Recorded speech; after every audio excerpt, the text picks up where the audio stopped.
हिंदू हृदय सम्राट बाळासाहेब ठाकरे, धर्मवीर आनंद दिघे साहेबांच्या आशीर्वादाने मी एकनाथ संभाजी शिंदे मी महाराष्ट्र राज्याचा मुख्यमंत्री म्हणून माझी कामे निष्ठापूर्वक व शुद्ध बुद्धीने पार पाडीन। मी देवेंद्र गंगाधरराव फडणवीस मी महाराष्ट्र राज्याचा उपमुख्यमंत्री म्हणून माझी कामे निष्ठापूर्वक व शुद्ध बुद्धीने पार पाडीन। नमस्कार, मैं हूं आनंद शर्मा और आप देख रहे हैं इंडिया अब तक समाचार। अगर आपने अभी तक हमारे चैनल को सब्सक्राइब नहीं किया तो हमारे चैनल को सब्सक्राइब कर लीजिए, बेल आइकन के बटन को भी दबाइए ताकि नोटिफिकेशंस आपको मिलते रहे।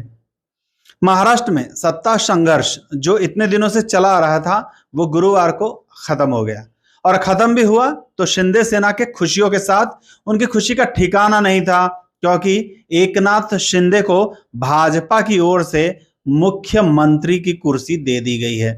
ये एक आश्चर्य का धक्का था सभी के लिए, समूचे महाराष्ट्र के लिए, समूचे देश के लिए, कि देवेंद्र फडणवीस और शिवसेना में या उद्धव ठाकरे में तकरार ही इसी कुर्सी को लेकर हुई थी।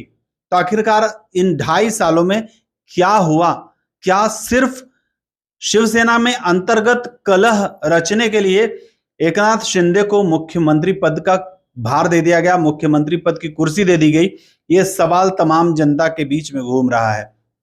हालांकि अभी फिलहाल एकनाथ शिंदे ने मुख्यमंत्री पद की शपथ ले ली है और अब जल्द ही बाकी का मंत्रिमंडल भी शपथ लेगा।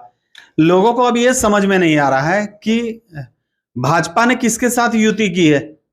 शिवसेना जो है वो इन बागियों को शिवसैनिक नहीं मानती है। शिवसेना प्रमुख जो उद्धव ठाकरे हैं वो इनको शिवसैनिक मानते ही नहीं है, ऐसा उन्होंने कह दिया है बार बार।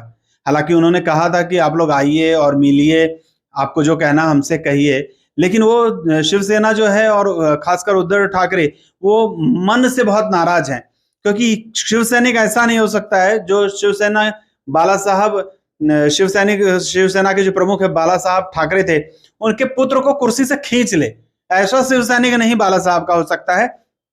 इसलिए अब यह समझ में नहीं आ रहा लोगों को कि भाजपा ने युति किसके साथ की है, शिवसेना के साथ या फिर शिंदे सेना के साथ।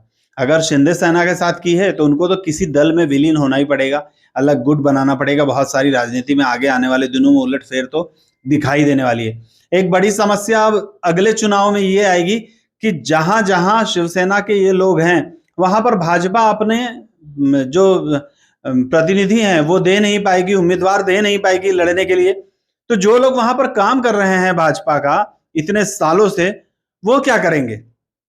ऐसे बहुत सारी चीजों का प्रॉब्लम आगे भविष्य में आने वाला है। लेकिन लोग कहते हैं कि भाजपा को सत्ता का इतना लालच है कि वो सत्ता के लिए कुछ भी कर सकती है, और उन्होंने अभी करके दिखा दिया। ये लोगों का कहना है, खुले तौर पे लोग आरोप लगाया करते हैं कि भाजपा जो है वो विधायकों की घोड़े बाजारी करती है, और इसमें वो बिल्कुल तेज है। भाजपा चाहती है कि सभी जगह सिर्फ और सिर्फ भारतीय जनता पार्टी की ही सरकार हो। और अभी अभी जो खबर आ रही है उसके मुताबिक महाराष्ट्र के पूर्व मंत्री बीजेपी के देवेंद्र फडणवीस उप मुख्यमंत्री बन चुके हैं। देखिए कितनी हैरत की बात है कि मुख्यमंत्री की कुर्सी की लड़ाई के लिए देवेंद्र फडणवीस और उद्धव ठाकरे में जो तकरार हुई थी, यानी भाजपा और शिवसेना में जो तकरार हुई थी, मुख्यमंत्री की कुर्सी के लिए हुई थी। लेकिन भाजपा ने अपने महाराष्ट्र में सत्ता लाने के लिए फडणवीस को उप मुख्यमंत्री बना दिया और एकनाथ शिंदे को मुख्यमंत्री बना दिया। सोचिए, सोचने की बात यही है कि जिस चीज जो पहले हो सकता था, जो कुछ पहले हो सकता था वो इन्होंने नहीं किया, लेकिन जब इन्होंने देखा कि अब सत्ता हाथ से चली गई है, वापस कैसे आएगी, तो तोड़ जोड़ की रणनीति बनाई गई। और अब फाइनली महाराष्ट्र का मुख्यमंत्री एकनाथराव शिंदे और उप मुख्यमंत्री देवेंद्र फडणवीस है। बिल्कुल भी प्रमोशन तो सुना था, लेकिन डिमोशन अभी देखने के लिए मिल रहा है आप सभी को। बहुत ही आश्चर्यजनक घटनाएं हो रही है इन दिनों महाराष्ट्र में राजनीति को लेकर, और ये किसी के भी समझ से बाहर है। क्या करना चाहते हैं, क्या रिमोट कंट्रोल से महाराष्ट्र सरकार को चलाना चाहते हैं भाजपा वाले या देवेंद्र फडणवीस, ये तो आगे आने वाले दिनों में ही पता चलेगा।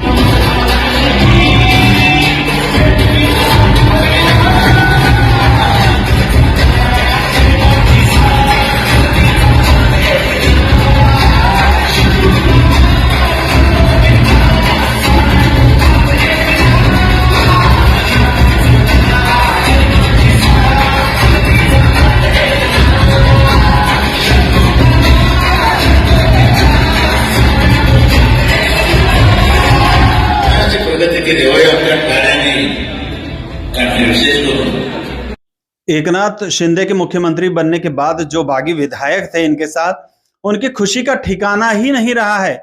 वो जहां पर भी हैं, बताया जाता है कि गोवा के किसी होटल में है, वहां पर वो लोग वहां पर कितनी धूम मस्ती कर रहे हैं। ऐसा लग रहा है जैसे सभी लोग दारू के नशे में चूर हैं, शराब के नशे में चूर हैं। कोई टेबल के ऊपर चढ़कर नाच रहा है। किसी भी एंगल से लग नहीं रहा है कि ये महाराष्ट्र को संभालने वाले एमएलएज हैं, ये महाराष्ट्र को संभालने वाले विधायक हैं जो इस तरीके से नाच गाकर खुशियां मना रहे हैं। हालांकि ठीक है, सभ्यता के साथ नाचना बहुत अच्छी बात है, लेकिन टेबल पर चढ़कर किसी तरीके से नाचना बिल्कुल भी लोगों को पसंद नहीं आ रहा है। लोग प्रतिक्रियाएं जो दे रहे थे वो ये कह रहे थे कि ये तो बचकाना हरकतें हैं जो ये विधायक कर रहे हैं, और क्या इन्हें शोभा देता है इस तरीके से टेबल के ऊपर चढ़कर नाचना। काफी सारे लोग तो ये बोल रहे थे कि ये लोग सभी दारू पीकर टुन्न हैं और इस वजह से ऐसी हरकतें कर रहे हैं। खैर, जब नशा उतरेगा तो सब कुछ सही हो जाएगा। नशा दारू का हो या सत्ता का, उतरता जरूर है। जैसे पिछले समय देवेंद्र फडणवीस का उतरा था, अभी फिर से चढ़ा है, तो आगे चलकर जरूर उतरेगा। जय हिंद।